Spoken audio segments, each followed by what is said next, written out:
एक बात अपनी जिंदगी में उतार कर रखना कि जिससे तुमने विवाह करा है, जिसके साथ तुम्हारी शादी हुई है, जिसके साथ में तुम्हारा मंगल विवाह हुआ है, जिसके साथ तुम्हारी शादी हुई है, पाणी ग्रहण संस्कार हुआ है, विवाह हुआ है, वो प्रयास करती है कि कभी अपशब्द ना बोले।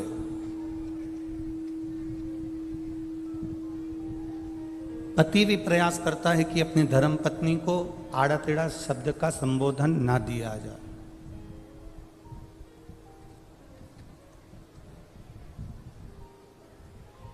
कोई ऐसा शब्द ना बोला जाए जिससे पति की वाणी का बुरा पत्नी को लगे या पत्नी की वाणी का बुरा पति को लगे। ऐसा कोई शब्द, ऐसा कोई संबोधन, ऐसी कोई वाणी पत्नी भी नहीं बोलना चाहती और पति भी नहीं बोलना चाहता। हमने एक बात पहले की कथा में कही है, अगर आपके स्मरण में होगी तो आप लोगों ने अगर सुना होगा, अगर आस्था चैनल पर आप कथा सुनते होगे तो आपके स्मरण में होगी। हमने पहले भी कथा में कहा, ना पति बुरा होता है, ना पत्नी बुरी होती है, ना सास बुरी होती है, ना बहू बुरी होती है, ना भाई बुरा होता है, ना देवरानी बुरी होती है, ना जेठ बुरा होता है, ना जेठानी बुरी होती है, ना हम बुरे होते हैं, ना हमारा रिश्तेदार बुरा होता है। एक समय ऐसा हो जाता है जो हर एक व्यक्ति से बुराई उत्पन्न करा देता है। उस समय को हमें टाल देना।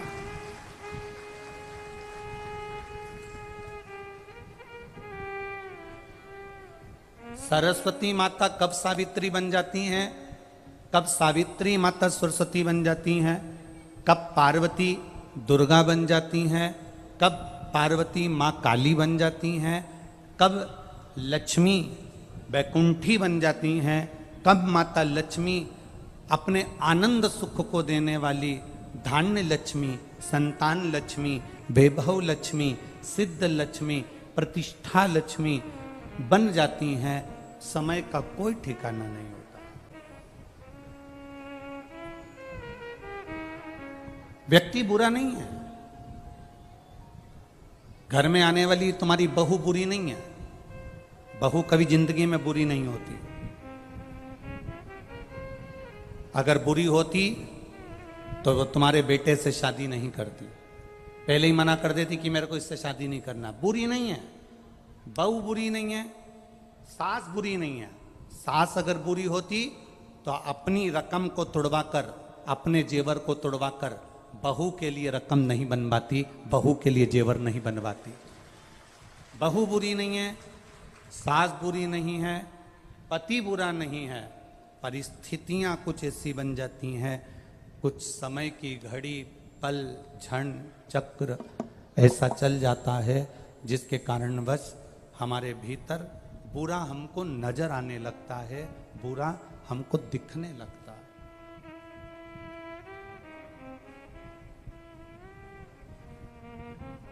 और जब हमको बुरा दिखने लगता है, जब हमको बुरा नजर आने लगता है, जब हमको बुरा सम्मुख में नजर आने लगता है, तो फिर हमारे यहाँ पर हमें अच्छा उसका बिल्कुल नजर ही नहीं आता।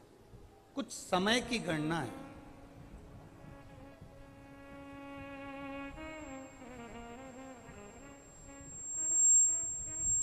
हम कर्म कर कर भूल जाते हैं, पर हमें भान नहीं हो पाता कि हमने कर्म कौन सा करा।